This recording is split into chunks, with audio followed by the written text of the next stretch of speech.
Well, good afternoon. Today is Thursday. No, it's not. It's Wednesday. Wednesday.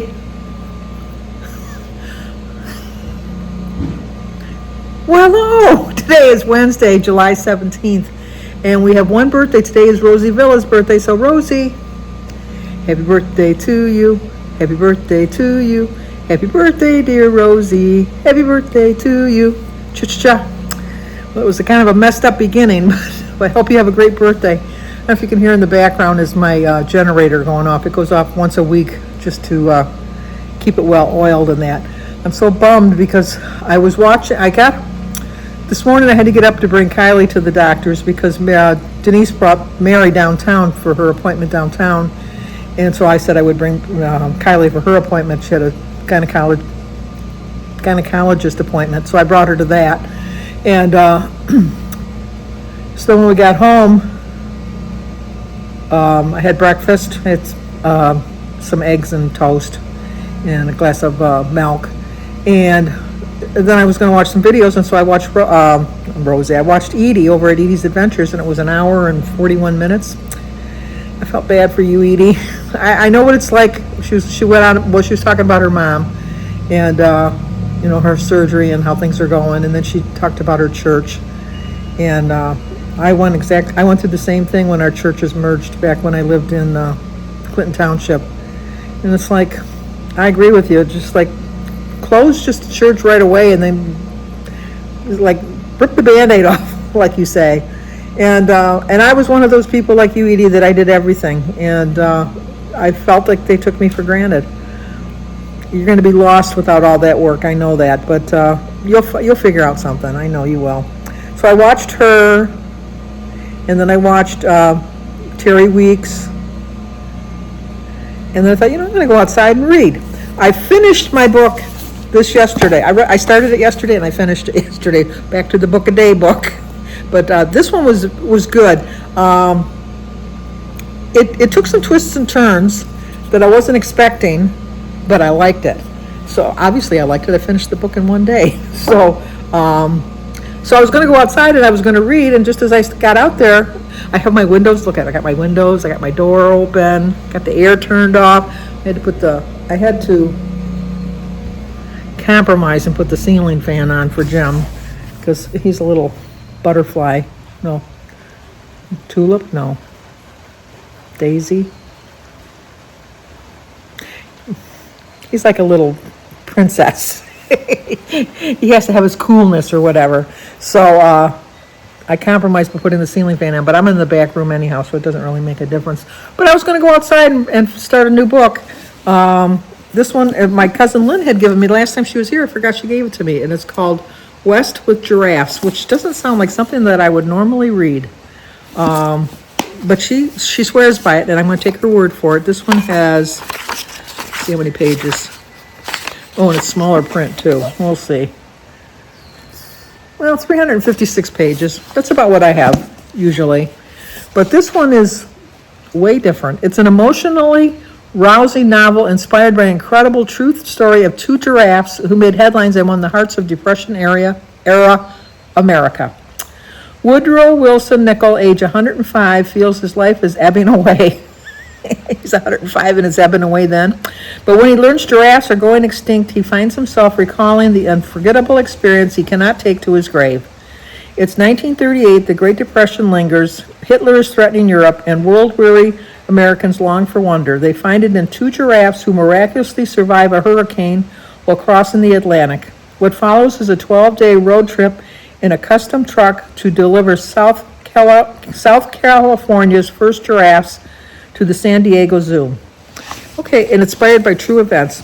So I am going to give this a go. We're gonna start this. But anyway, I was going outside to read because it's only a little after 3, and they predicted a 20% chance of rain, which usually means no rain. It's raining, so I can't sit outside. So I was really bummed. I'm really bummed about that. Because that's my time. I love sitting outside. I love just sitting outside and reading. So I'm just going to sit here and read here. Jim's not here right now. He had to go to the dentist because Jim has false teeth, but he has like implants that hold his teeth in place, And when he took his teeth out to clean them this morning, one of the pegs that's like a magnet holds onto the one tooth to hold it onto the gums remained in his gums and not on his teeth. So he had to go to the dentist to have them, first of all, take it out of his gum and then glue it back onto the implant. So he's not here right now. I think we're just going to have soup and sandwiches for dinner tonight because I just don't feel like cooking. I really don't. Tomorrow we're doing Oliver's birthday. I'm making lasagna. And Christy's making a carrot cake, which I don't like carrot cakes, and so I'll be fine staying on my plan for that. I was too lazy to even get my stand out. I'm just holding the phone. Yeah, it's just kind of like nothing really going on. It's just hanging around. Like I said, I wanted to sit outside and read. It's not raining hard, and I do have a canopy up, so and I have covers on my chair anyhow. So once it stops raining, I'll go outside and sit there. It's cooling off way more now with the rain, so we don't really need the ceiling fan. The All-Star game was yesterday, so Jim's he's an avid baseball watcher. He loves watching the Tigers, even though they always lose, but he loves watching them. But so he's going to be glad when they get back to their regular schedule. And we're going to watch the new show tomorrow, I think it is, with Shaq. Lucky 13, I think it's called. We don't watch very many game shows. We like the 1% Club. We'd like to see how far we can get with that.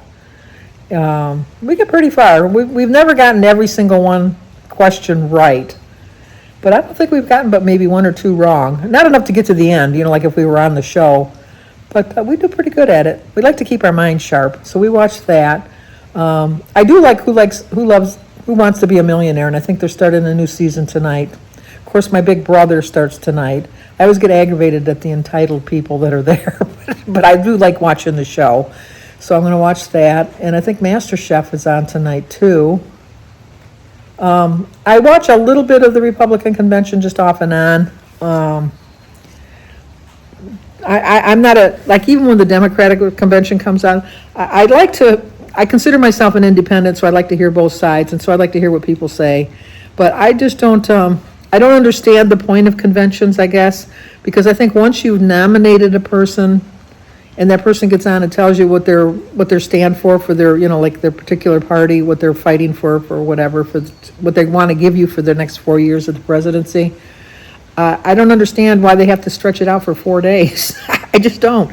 I remember when I was little, I hated when it was the convention because my father always watched the Huntley-Brinkley, and so we'd see David Huntley and Chet Brinkley, was it David Huntley? Chet Huntley, David Brinkley. Yeah, Chet Huntley and David Brinkley. And then we'd switch over to Walter Cronkite. He never went over to Channel 7. It was always Channel 4 and in our area was Channel 2. He'd always go back and forth between them. And I'd always think, all my shows aren't on because of this. It's like, this is so boring. It's just so boring. And I feel the same way now. I mean, I kind of rather just watch the news and pick up little clips of what they said and then make my assessment on that. But I can't sit there and watch it for like 3 hours straight. I just can't. No matter what. That's just too much politics for me. So I've been watching a little bit of that off and on, and then that's about it. I mean, I watched this week. Jimmy Kimmel's taking the summer off, and he has guest hosts. I don't like Anthony Anderson for some reason. There's just something about the man that rubs me wrong. I just don't like him. And so he's the guest host this week, so I don't watch that show at all this week.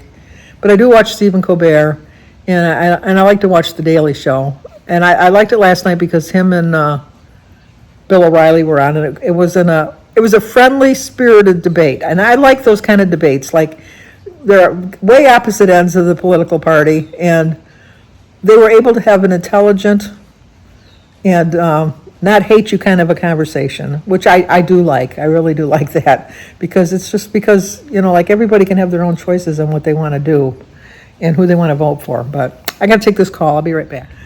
Well, I'm done with my phone call. It was Denise. She was just telling me how Mary's doctor's appointment went. And look at him outside. I'm very happy now. The sun is shining, but it's not as bad. It's not as cloudy. It's very nice out here now. It's a little cooler. The rain kind of cooled everything off just enough. So it's very sweet, and my sweet spot back out here again. So I'm very happy. Mary's visit went well, but the doctor thinks that she should be on a walker a little bit more than she is. Mary's kind of lazy on that regard. She depends on her wheelchair a little bit too much. And they told her that unless she gets stronger, that they're not going to do the surgery because it's going to throw her back again. And so her goal when she first went into rehab was to be walking back on a cane, because that's what she was before she had all of her setbacks earlier in the year. And they said that that should be the goal now, and that she should not have the home physical therapy, that she needs to go to an actual rehab facility or whatever to have physical therapy outside of the home.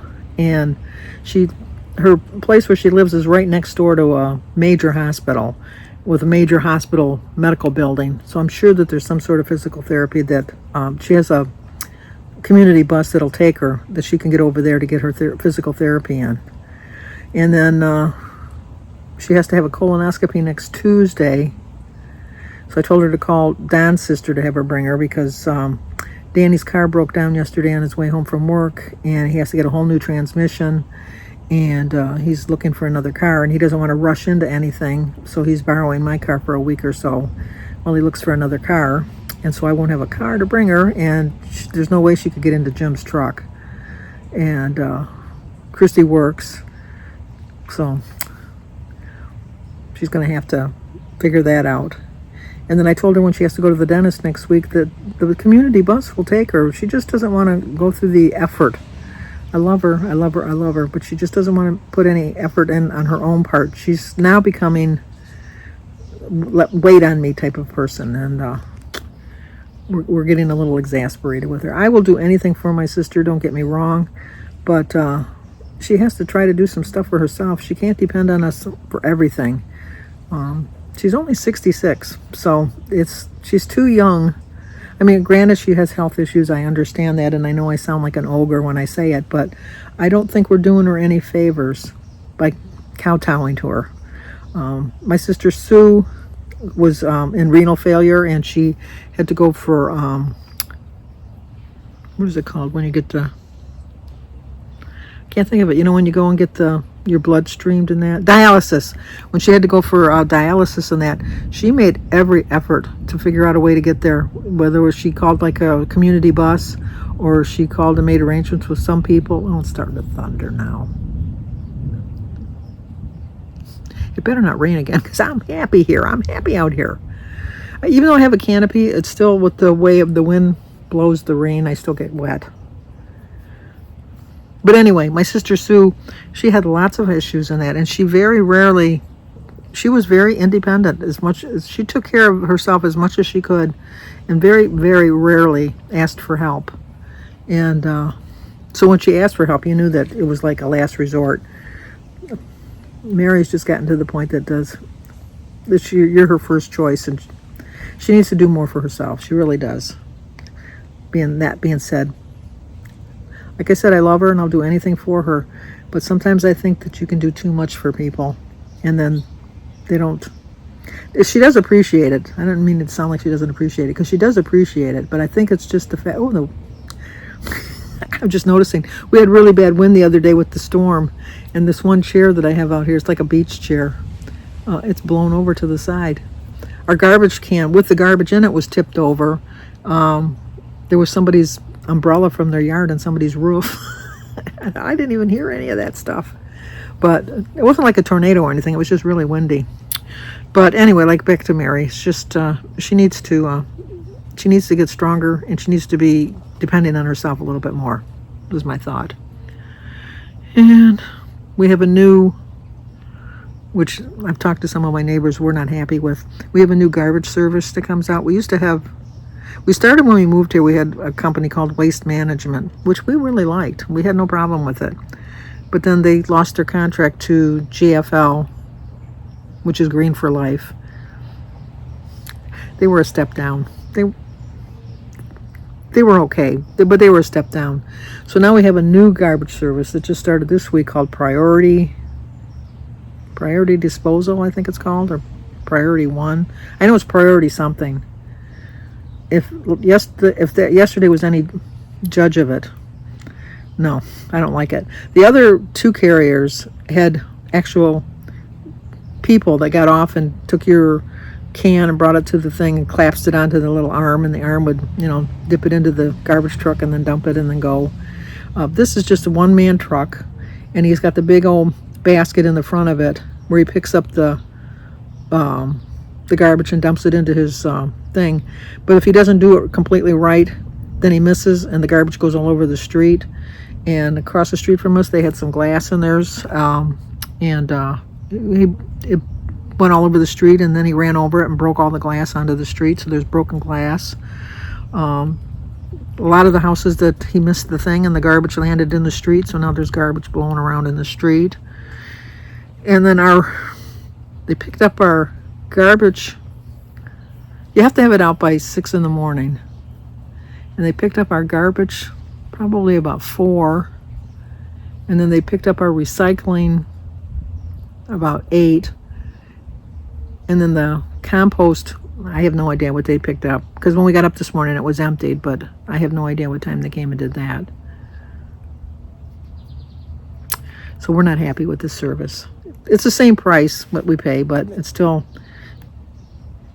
so we're not even getting what we paid for, because when we started we got way better service with Waste Management, and we basically paid the same amount. I mean, granted, we had the little increases every year, because everything in life, no matter what, like I always like when people say, back then I only paid like $1, like I only paid $3.59 for gas, and now I'm paying for $4.92 or something like that. You know what? When I was starting to drive, I paid 19 cents a gallon for gas. So things go up in price. They really do. I mean, but think of their checks. Your paycheck. Not everybody's paychecks, but some people's paychecks go up. I'm not saying that things aren't expensive, because things are expensive, but I just think that's the way of the world. Everything's going to get more expensive. You're never going to get back to like prices from 5 years ago, no matter who gets in office this year. Prices are going to stay the same. They might come down a little bit. I don't know, but we'll see. So, all right, that's going to do it. So let's talk again tomorrow. See you then.